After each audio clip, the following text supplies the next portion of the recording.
이재명에 대한 구속영장이 기각된 이후 고심을 거듭해온 검찰이 백현동 개발 특혜와 대북 송금 의혹에 대해 보강 수사 후 구속영장을 재청구하는 방침을 세운 것으로 전해졌습니다.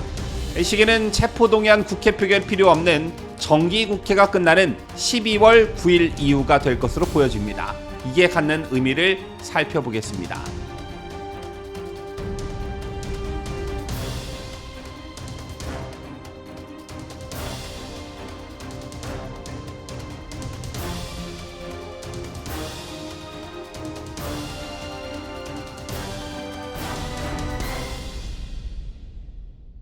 시청자 여러분 안녕하십니까? 뉴스데일리 베스트 민앵커입니다.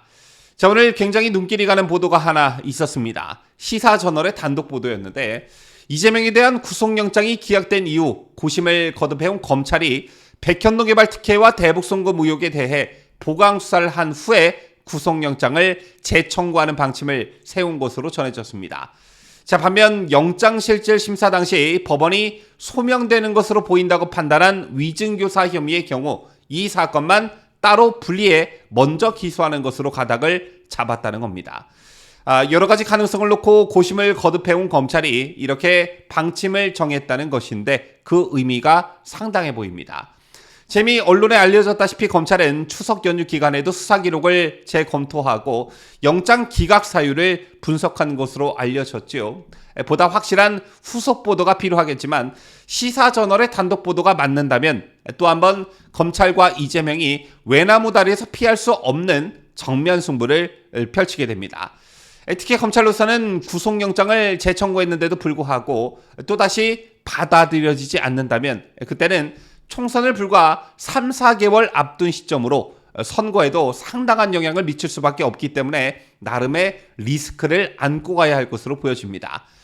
자, 오늘 나온 시사저널의 단독 보도는 검찰 핵심 관계자의 말에 그 근거를 두고 있습니다. 검찰 핵심 관계자는 백현동 개발 특혜와 대북 송금 혐의의 경우 모두 중대범죄에 해당하는 만큼 구속영장을 발부받아 수사와 재판을 진행하는 전공법이 바람직하다는 것으로 의견이 모아졌다 이렇게 말했고요. 이어 보강 수사가 필요한데 수사를 마칠 때쯤이면 정기국회도 마무리될 것으로 보인다며 12월 9일 정기국회가 끝나면 체포동의안을 국회에 제출할 필요도 없기 때문에 자연스럽게 법원의 영장을 재청구할 것으로 보인다 이렇게 말했습니다. 자, 또한 위증교사 혐의와 관련해서는 이재명의 육성이 담긴 통화 녹음 파일과 관련자의 자백이 있기 때문에 유죄 입증이 어렵지 않다며 최근 법원은 위증교사에 대해 실형을 선고하는 등 엄격하게 판단하고 있다. 이에 따라 위증교사 혐의를 따로 떼내 재판에 넘길 방침이다라면서 조만간 불구속 기소를 할 것을 시사했습니다.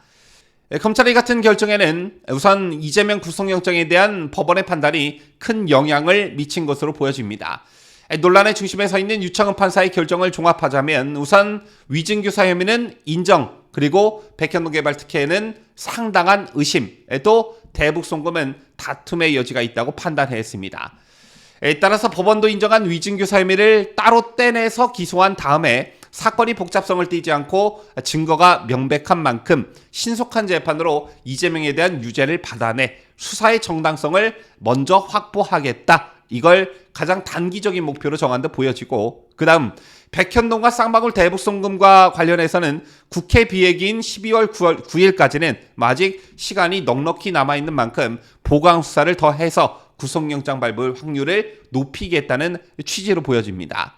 자, 사실 이재명의 구속영장 기각 이후 검찰의 이 사건과 관련한 후속 대책과 관련해 많은 전망들이 쏟아졌습니다. 많은 전망 중에 앞에서 말씀드린 방침이 심심치 않게 거론됐었는데 문제는 역시 검찰이 가진 부담이었습니다.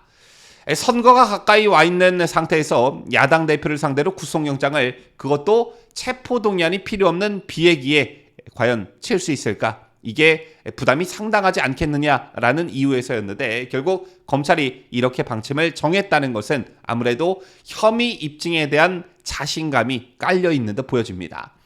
그리고 실제 이재명도 그간 체포동의안이 필요 없는 비회기 때 구속영장을 칠 것을 주문하기도 했었고요. 첫 번째 구속영장이 기각됐다가 두 번째 재영장 청구 때 영장이 발부된 사례도 적지 않습니다. 우선 박영수 특검 사례가 그랬고요. 더불어민주당 소속 윤관석 또한 국회 방탄덕을 톡톡히 보면서 한 번의 구속이기를 넘길 수 있었지만 검찰이 체포동의안이 필요 없는 비회기 때 영장을 재청구하면서 결국 구속됐습니다.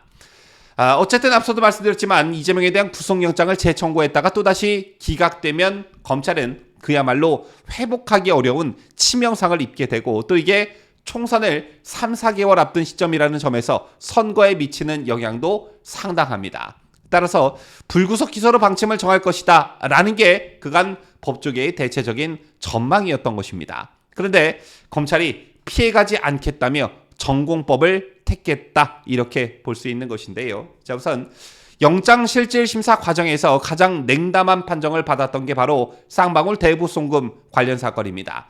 위증규사 혐의는 인정했고 백현동 개발 특혜는 상당한 의심이라고 했지만 대북송금은 다툼의 여지가 있다 이렇게 판단했습니다. 그렇다면 쌍방울 불법 대북송금과 관련해 증거를 보강해야 하는 부담이 따르게 된 것인데 이것에 대한 어떤 자신감이 충만한 듯 보여집니다. 자, 그리고 또 한 가지 검찰이 이렇게 방침을 세움으로써 한 가지 더 관심이 가는 사안이 있습니다. 바로 한 차례 영장 기각을 기각했던 유창훈 판사입니다. 현재 유창훈은 시민단체로부터 직권남용 혐의로 고발당하기까지 하면서 많은 비판을 받고 있는데 같은 사안으로 두 번째 영장 청구가 받아들여지게 되면 유 판사에 대한 비판은 더욱 고조될 것으로 보여집니다. 또한 총선과 검찰의 이런 방침을 떼어놓고 생각할 수 없게 됐지요. 간단히 말해서 12월 달에 이재명의 구속영장 청구가 발부되면 이재명 없는 총선 그리고 구속영장 청구가 기각되면 한껏 더 기세등등한 이재명이 있는 총선을 치르게 될 가능성이 높습니다. 그야말로 피할 수 없는 검찰과 이재명의 정면 승부가 12월 달에 펼쳐질 듯한데 여러분께서는 어떻게 예측하시는지요? 이재명이 그때 가서 또 한번 단식한다면서 들어눕는 건 아닌지 모르겠습니다. 지금까지 저는 자유대한민국을 수호하는 뉴스데일리 베스트 민앵커였습니다.